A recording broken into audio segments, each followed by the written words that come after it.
Okay, Jerry, we are live.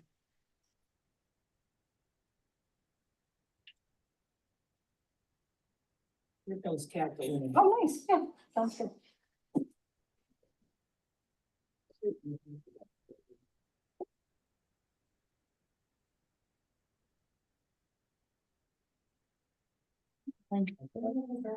Hello. Yes. Okay.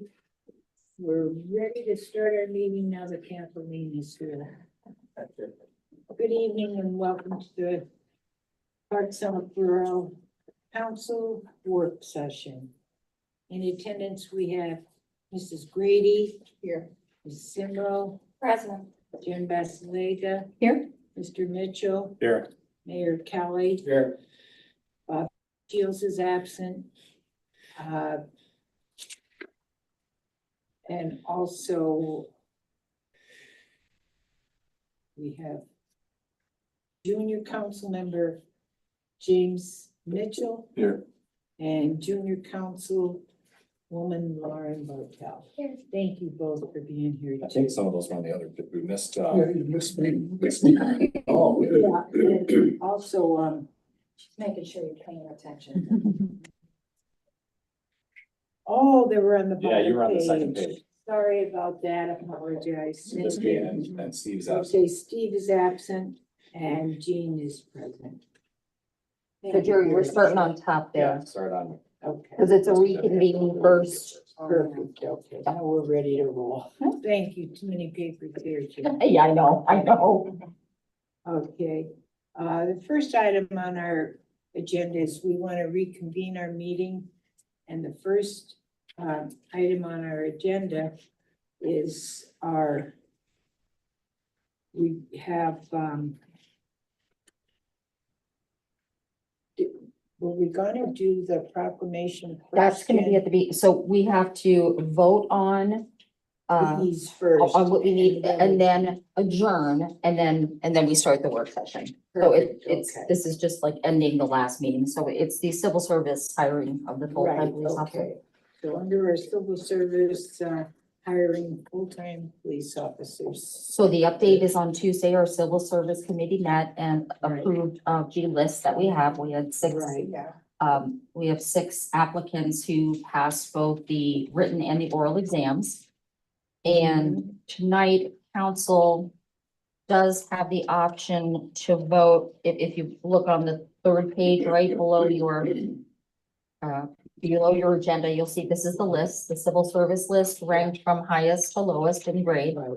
And so council could make a vote. It's a 3-part vote. First is to accept the civil service list, the first 3 civil service applicants. Then agree that that the personnel committee would meet to interview the 3 individuals. Whoever the personnel committee would recommend after the interviews, whoever the most qualified candidate is, they would be named, and that person would move forward with the physical agility and visa screening. But that would all be contingent, the vote would all be contingent on the applicant passing all of those. Right. I hope I got it right, Drew. Yes. So yes, essentially there could be a vote to approve the civil service exam scores and allow the personnel committee to approve a candidate. That candidate then would be hired contingent upon whatever testing that needs to be completed after the conclusion of those interviews of those top 3 candidates. Does that have to be 3 separate motions, 2 separate motions? I think it could be, you could make it into 2 if you'd like. Again, I think the first one would just be to approve the civil service exam. Then the subsequent motion could be for the personnel committee to then have the authority to make a recommendation, and council will cede that authority to them to hire or select one of those candidates based on those interviews. So our personnel, he will be interviewing the 3 top candidates, right? Correct. Okay, Okay, so I'll make a motion then that we approve the civil service list based on the results of the examinations. I'll second it. thank you. On the question? All in favor? Aye. All opposed? Favors have it. Thank you. And then I'll further make a motion that we authorize the personnel committee to interview the 3 candidates and hire the candidate that it recommends contingent upon passage of the required tests. Is that good? Yes. I'll second that. Okay, on the question? All in favor? Aye. All opposed? Favors have it. Thank you. Okay. And, the next was our executive session. And none prior. During, it was our employment discussion. And then subsequent. Nothing, so. We. I'll make a motion that we adjourn. adjourn. Thank you. And now we can continue on with our regular session. Thank you. Okay, so this gives us a wonderful opportunity to bring forward our 2 junior council members.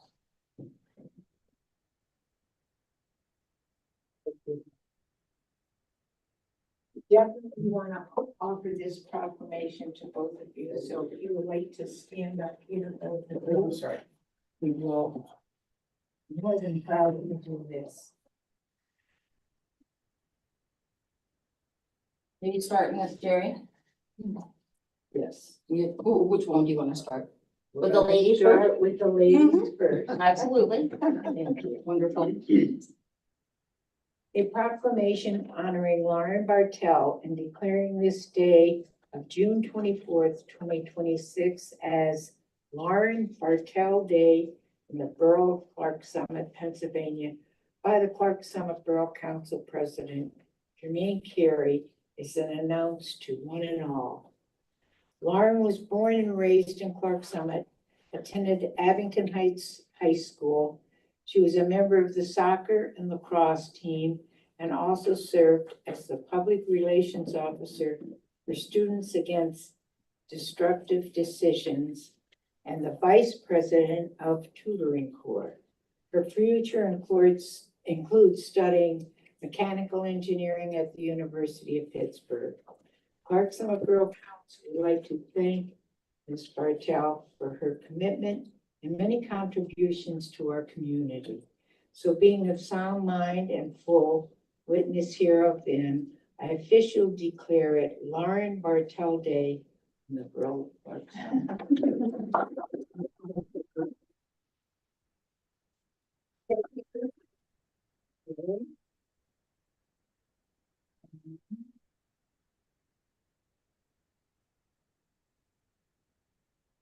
Perfect. Thank you. And another wonderful junior councilman. A proclamation honoring James Mitchell and declaring this day of June 24th, 2026 as James Mitchell Day in the Borough of Clark Summit, Pennsylvania. Council President Jermaine Carey is announced to one and all. James was born and raised in Clark Summit and attended Abington Heights High School, where he played lacrosse and was a member of the PIAA Class 3A State Championship soccer team. His future includes studying environmental law at the University of Colorado. Clark Summit Borough Council would like to thank Mr. Mitchell for his commitment to the completion of his Eagle Scout project, which revitalized the gazebo at the Carroll Drive Park. His contribution to the borough is greatly appreciated. So being of sound mind and in full witness hereof, I officially declare it James Mitchell Day in the Borough Parks.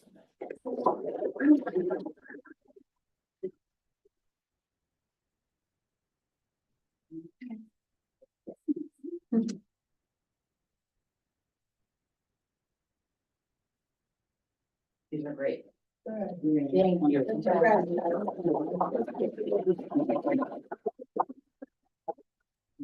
Your steps very well, didn't they? You recruited them, and they have to recruit somebody. I like it. That's- yes, is to recruit somebody new.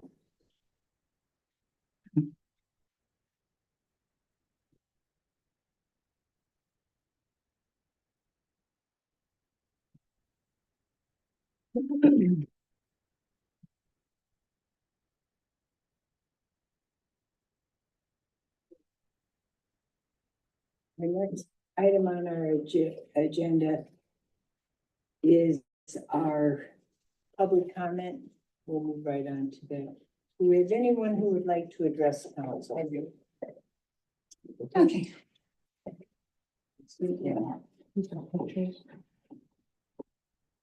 you.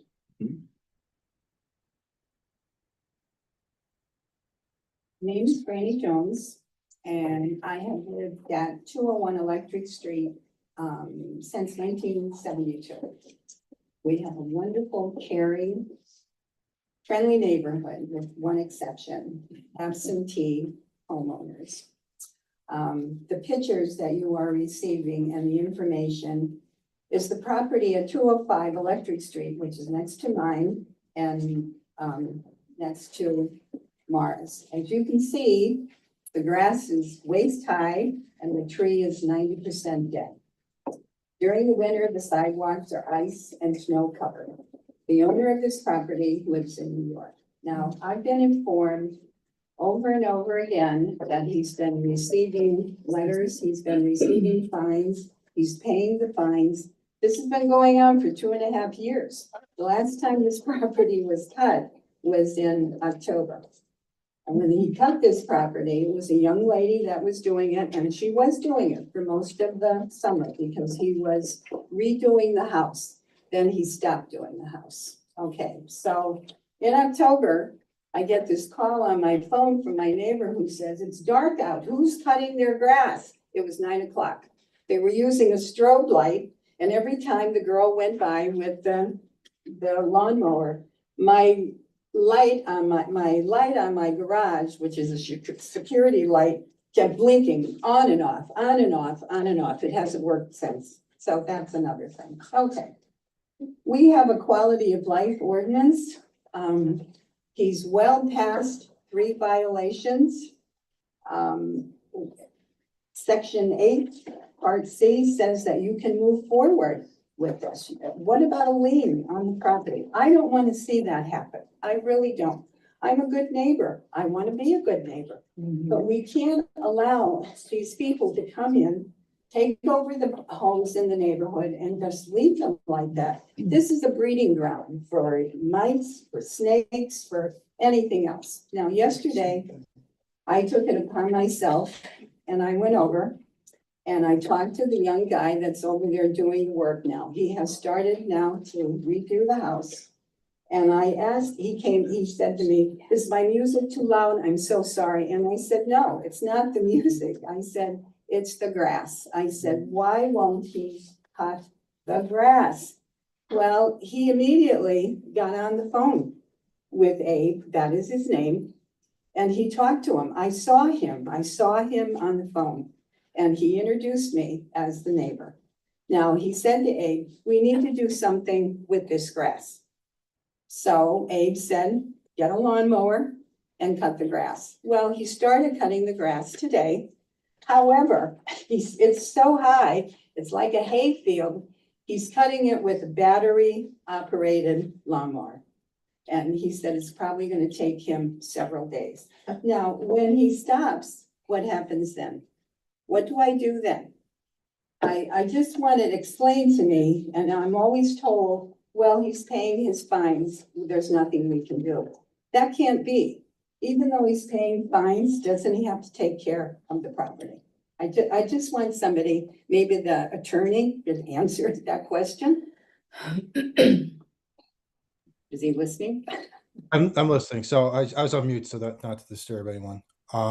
So yeah, so essentially within the quality of life ordinance, if he's paying his fines, we do have certain remedies that we can take. I can review all of the violations that have been levied against the property within the last 6 months, 6 to 12 months, and try to review what legal remedies we may have against that property owner, including placing a lien on the home. So I would just have to see what fines have been paid, what fines have been collected from him, and what citations have been alleged that he's violated. So I can take a look at those from the borough. Okay, and like I said, the tree, which is Mara's big problem, is dead. I've had, you know, like, it's either gonna come this way and hit me, or it's gonna go totally towards Mara, or it's gonna go this way, you know, I mean, and I don't know if he's going to do anything about that. When I asked the guy today, the carpenter, who really shouldn't be cutting the grass because he's a carpenter, for heaven's sakes. He said he didn't know anything about the tree, but he looked, you know, he looked at it and he's, you know, he shook his head, you know, because we know the tree. There's a great big limb on this side of Mara's fence that's laying there in the grass. We can't see it because the grass is, you know, waist high. Right, right. So I think you need to have an ordinance drawn up, you know, to address when people come into the neighborhood and they buy these properties and they aren't living there, but they plan on renting them. I think you need to have something in writing that this has to be done. You have to register, or I don't know what the answer is. I'm not an attorney. I just know that we've had 3 homes on Electric Street that have been a disaster. The people come in, they rent them, they don't vet the people that are coming in. We had one guy set the curtains on fire. Police have been called. And this is not pleasant, we had another woman that was caught urinating on the sidewalk in broad daylight. She has since been removed from the apartment. We have another gentleman that recently has sold the home, thank goodness, but for the past 3 years, nothing, you know, the house is just totally disarray. So I'm asking the council, please talk this over. Think about all the residents. I know that all of you sitting in front of me would not want that yard next to you. So if you have any questions, I'm happy to answer them. Okay, well, I think the issue with the tree is the fact that the liability, the fault would be on the owner if damage was done to your property or to your property, Fran. Well, Jerry, if I may interrupt, Sure. Drew had sent over, I had sent you, your Maura. Yes, I sent you the email. I got an email yesterday that What? you had forwarded the email. I to sent Drew. you one today, Okay. maybe 4 o'clock or so, it was later. Got it, I missed it. That, that Drew has written up, and it is giving them a 15-day warning letter, citing the issue with the tree if it came down on the sidewalk. I didn't know if you wanted to add anything, Drew, or, No, just based upon my review of what was presented at the last meeting, the photos of the tree, I believe that it fell under the ordinance that we previously discussed, that tree may be a danger to the public. Should it fall down, it could reach the sidewalk and or street. So based upon that, that was the sum and substance of that letter that I drafted to them, giving them 15 days to remove the tree. Otherwise, there would be the borough has the opportunity to remove it at the cost of the homeowner. Okay, thank you. So 15 days, and if he doesn't respond or take action, the borough can then go in and take the tree down? Is that what I'm Looks understanding? like that's how this reads. So this was sent by certified mail today, Drew, so the 15-day window starts today. And then we Yeah. are able. It looks like we can essentially then bill him for that plus 10%. Is that what I read here?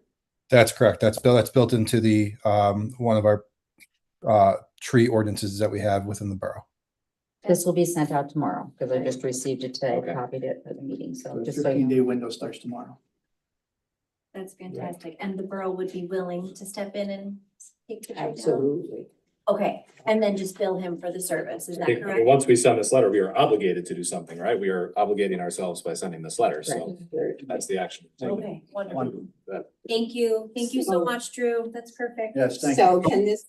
Just to be, sorry, I don't mean to interrupt. Just to be clear, it doesn't, Josh, it does not obligate us to do anything. It gives us the opportunity to do something, given the Okay. language, because it provides us the authority. The tree ordinance provides us the authority to do that. From my perspective, why would we bother to send the letter if we didn't plan to follow up on it? That's my opinion. I don't think we would have to make any kind of vote to do something next, but that certainly is my opinion. Okay. Right. It is something that you would be willing to do. Okay, thank you. So Thank you. can this also be done with the grass? Can you Well, I hire think- somebody to cut the grass and bill them? We did make a revision to our quality of life ordinance 2 years ago, 3 years ago, something like that. because 23. We strengthened we increased the fines associated with those. Right. The grass would fall under that. I think what the solicitor has suggested is that he will review the recent citations, warnings, fines, whatever we've given to see how, under the current ordinance, we can escalate those, how far we can escalate and how quickly we can escalate. But that would certainly have to follow our quality of life ordinance.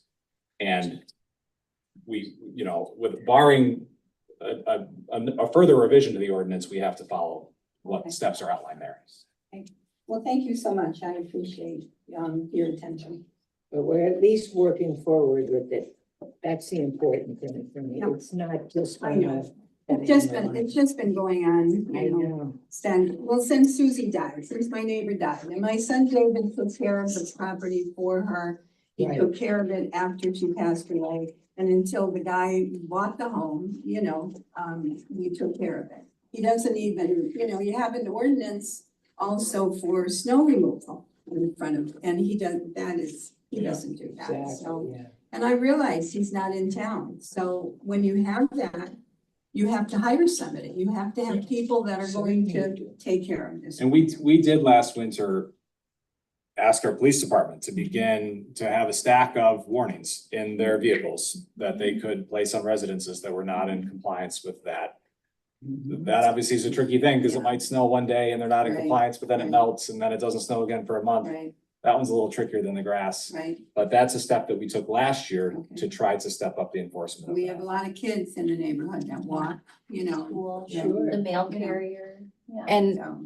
you have my number, call me. We have a code enforcement officer. We would have them go out. We do a letter. We have to do a letter to warn them first. But then anytime during this year, if we see this and the snow covered, ice covered sidewalks and it's past the time, to allow that, he would be able to send him out a ticket. George does not, we couldn't drive the borough every day.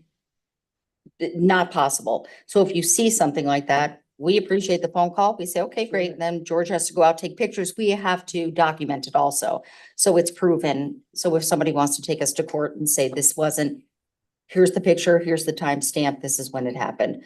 So absolutely. And that's for anybody. If there's something, I'll get phone calls from people and say, hey, this house is acting up again, or this is happening. All right, we send somebody over and sometimes just a letter will do it. And then if not, the fines for many people will take care of it. Some it won't.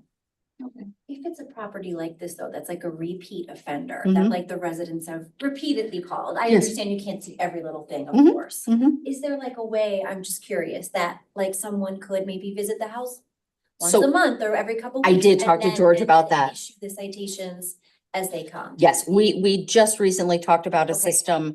I used to be code enforcement. He is Remember, now. Yes. So we have talked about a system for checks and balances. Right. And we're going to be implementing that. He and I just discussed that. It was late last week and we're just getting a file together and then he's going to visit once a week, essentially, Perfect. because it's a 7-day window that we give people. Got it. So a once a week, and if not, they get a ticket, and if they don't pay the ticket, it goes to the magistrate. So we do have a process, and it's a financial, but it does take a long time. That's the problem, is that it takes time. It's every week though. Yeah. It can be every week Yeah, for the grass. Yeah, there's certain things we have to maybe go a little bit longer on, but grass is a weekly situation. So Okay. George and I we're Yeah, that would be great. Or communicating even the about that. police, like you said, if they Absolutely. just did a drive-by and they noticed something, yeah, that would be wonderful. Okay. Yeah, thank you so much. Yeah, absolutely. And do we have anybody else that would like to address council? Okay, we're gonna go on to the first item on our agenda is our CDBG resolution and agreement for the 220,000 for the senior center project. That will be on the agenda for next week. It will be for the $220,000 senior center project that Mark Spatz was in talking about. And hopefully that paperwork should be in by July 1st for the borough to sign. I did talk to Mark today as well. The bids are due tomorrow for that.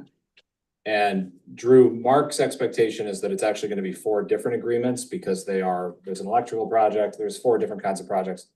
So it's possible that all of them are ready for us next week. It's possible that none of them are ready for us next week, but we should just be prepared whenever they're able to action as quickly as they can. We will want to move on it so the county can get moving on getting the work in motion. Okay. Very good, thank you. Of course, the next is a letter to the electric street issue. Yes, so we have that. I had that in there, so we just discussed that, correct? We did get it. The next is, our swearing in for our new chief of police, Kevin Yakauskas, will be at 6:30. Next week, next tonight, Wednesday. July 1st. 6:30, correct. Okay, thank you. The amusement, that's with, tax, that's with Bob Shields. Bob Shields had sent this to me, yes, when he was at the conference in Hershey. I have his email, the fee schedule, and an example of a resolution that another community had signed, and just wanted to bring that forward. Essentially, the cost, it's a fee, but the fee does not go to the business. So if you have a business in the Clark Summit Borough that has those gaming machines, you can charge the fee to the gaming company, the company who provides the gaming machine. And Jen, I don't mean to interrupt. So Oh. this, Bob sent this earlier in June. Subsequent to this, the Supreme Court came out with a ruling that the games of skill that are in these businesses are actually technically slot machines. So there's a little ambiguity about how it's going to be policed and how it's going to be enforced within the state of Pennsylvania going forward. That ruling came out about a week ago. So I just want you to be aware of that may change the borough's desire to implement anything until there's some more firm input from law enforcement as far as what they're going to do with that. So we could keep an eye on that. Oh, great. Okay, thanks, Drew. The only thing I would say is the argument that the owner of the machine is responsible for the fee, not the bar, or ultimately the patrons, seems to me to follow the logic train of tariffs not being borne by consumers, but I'll just leave that there. I know there was a big issue with Baldessari's when they had all their machines in, and they were the ones that had the liability of paying, the fees and stuff. So we're back to square one with that again, so, yeah.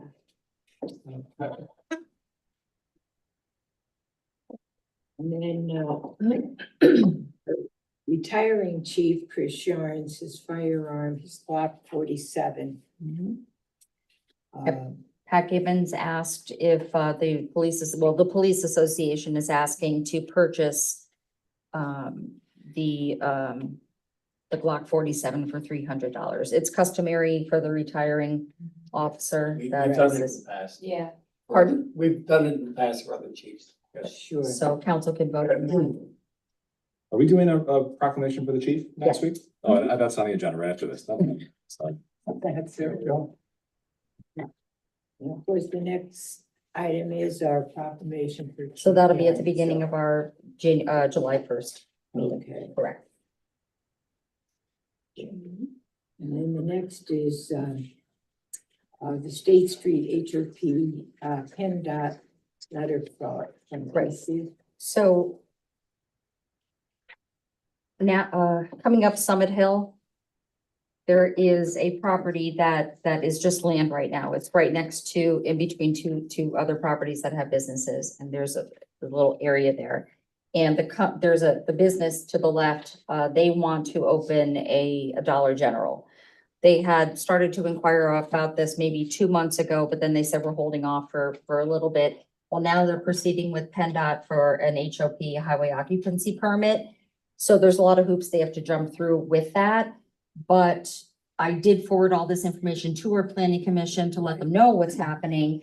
And John Durden with our planning commission, and with their blessing, they are asking council to approve for me to send this information, this letter to PennDOT expressing the disapproval to have that, the highway occupancy permit approved for this business. So does that work such that we just give our opinion and the decision is rendered by PennDOT? Yes, I mean, I would agree that that is a very difficult spot. It definitely is, but especially for a dollar store, you know. it's- For any like high volume retail store, yeah, for sure. Yeah, yeah. Okay, so council can vote on that again to approve that. okay.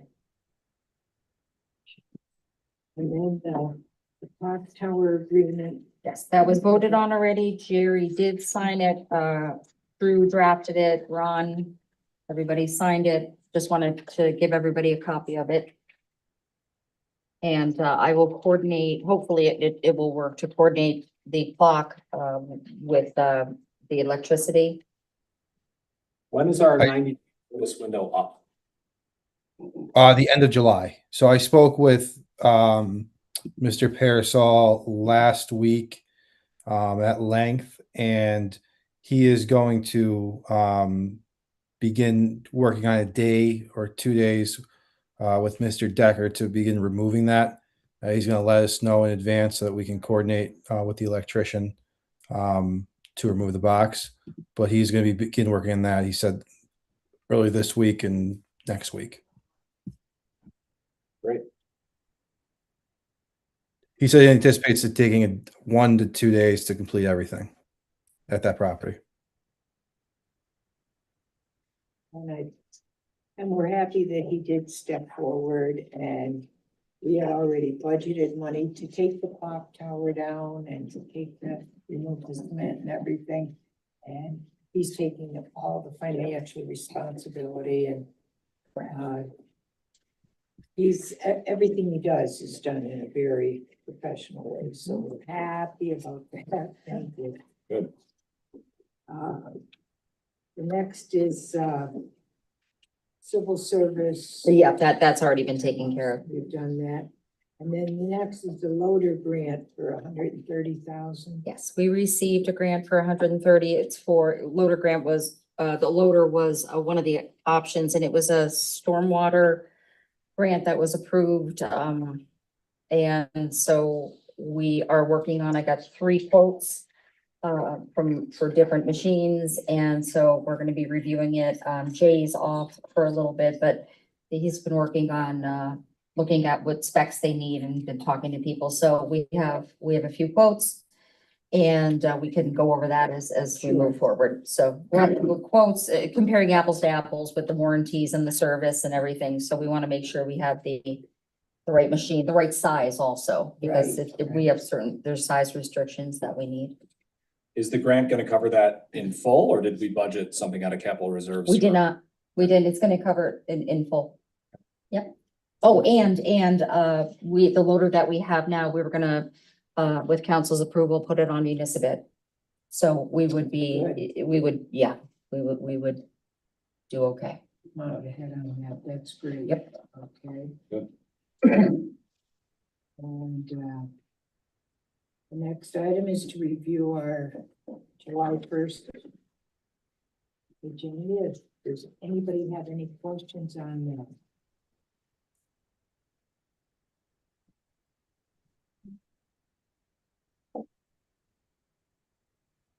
It's good. I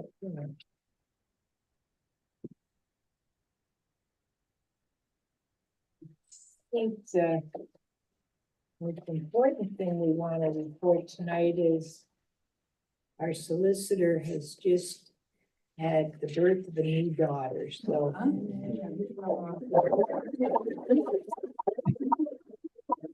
Thank you. Thank you. You look tired. Good. I'm good. Okay. A lot of coffee. A lot of coffee, yeah. How big was the baby, bro? 7 pounds, 11 ounces. That's perfect. Okay. Yeah. What was the date of her birth? She came early. She came June 13th. Oh, okay. Yeah. Same as the mayor. There you go, Mayor. That's great. Okay, well, thank you. You could always give her the middle name Harry. Hey. I might change it now. I might change it. You might. Thank you. Well, good luck with the baby. Thank you, everyone. Absolutely. Okay, do we have a motion to adjourn? Motion adjourned. Okay, thank you. And the only thing we have to do is get a new replacement for our junior council. I would just recommend Matthew Mitchell and Aaron Martell. Oh. Served 2 years on the, They're both sophomores. but they'll be If you juniors. run so they this can by serve them, 2 years.